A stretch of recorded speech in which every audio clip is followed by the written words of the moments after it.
John, come on now. Couldn't the cops, it's a diminutive woman with a history of mental illness. You have all the information coming in from the parents. She charges with some sort of weapon. Couldn't you have used something other than lethal force? Well, first, obviously, all of our condolences go out to the Boarts family. It's heartbreaking. I can look at the monitor, see they're distraught. And so I say this clinically. Let's not lull ourselves into believing that a pocket knife is not dangerous. Remember, the 9/11 hijackers took over airliners with box cutters that had half-inch blades. A small-edged weapon is very dangerous, very deadly. Now, they were confronted by an armed suspect. Like I said, let's not get hung up on the size of the weapon. And I spoke to Alabama law enforcement sources today. Auburn PD is a restrained department. Very few complaints, very few use of force incidents. State investigators, even federal, told me this is a good agency. And so it appears that the officers felt a very real threat. And Dr. Drew, I'm leaning toward what you speculated, suicide by cop here. Again, this is a tragedy. And we all wish it didn't happen, but we can't hang these cops out to dry until the investigation's complete. All right, John, let me get her attorney to respond to that. Julian, go ahead. Thanks. Let me rebut completely any notion it was suicide by cop. It absolutely was not. It was the parents who called, not the young lady who called. And she, again, was so small at 5 feet 4 inches, 130 pounds. And there were other police officers there, not just the Auburn police. There was the Macon County Sheriff's Department. There were others. And so these two guys that were released, they weren't in any danger or harm, not in the least. And they need to release their body cams and their dash cams, and we've called upon them to release it, but they're hiding behind their badges. That's interesting. They're hiding behind their badges. That's where they've circled their wagons like the old Indian days. So there will they're be concerned only about themselves. There will be documentation. My attorneys here were very interested that that might be the case. So that will be very revealing when we get to that. Listen, I noticed during the break you guys were miking up Melinda, the twin sister of the victim. Melinda, listen, this just happened 3 days ago. It must take tremendous courage for you guys to sit there today.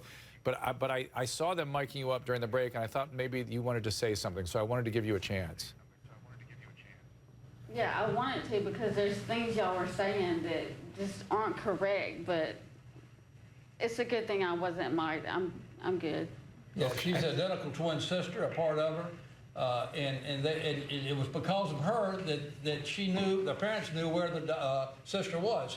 She had a GPS and told her parents where they are. They called 911, tell the 911 how the daughter is, and the police were well informed, should have known. It's not like they were confronting some dangerous 911 suspect, from 9/11. That's what I mean. They knew and should have known. Yeah, I'm the one that told the cops exactly where she was at. And listen, Melinda, I hope what you're saying, what's embedded in what you're saying there is not some kind of guilt or feeling of responsibility. You were trying to help your sister. You were doing what was right, and I understand it went very, very wrong. I feel like we shouldn't have called the cops.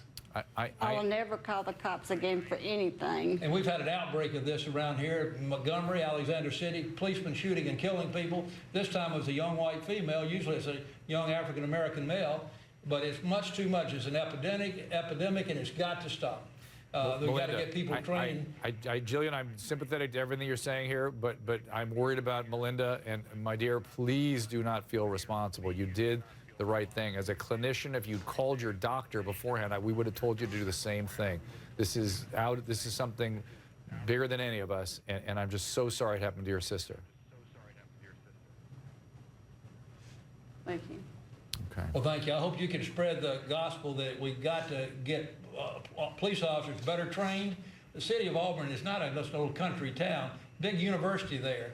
And they're proud of their past record, but a couple of guys just weren't trained right to deal with mental health issues. Well, Julian, you're singing to the choir with me as it pertains to the mental illness issue and psychiatric disorders not being properly schooled for the police force. I report it here all the time, and it's stunning to me because it's easy. It's not that hard. It's not that hard to recognize it, identify it, refer it in different ways, deal with it in different ways, and guess what? It works when you deal with it a little bit different.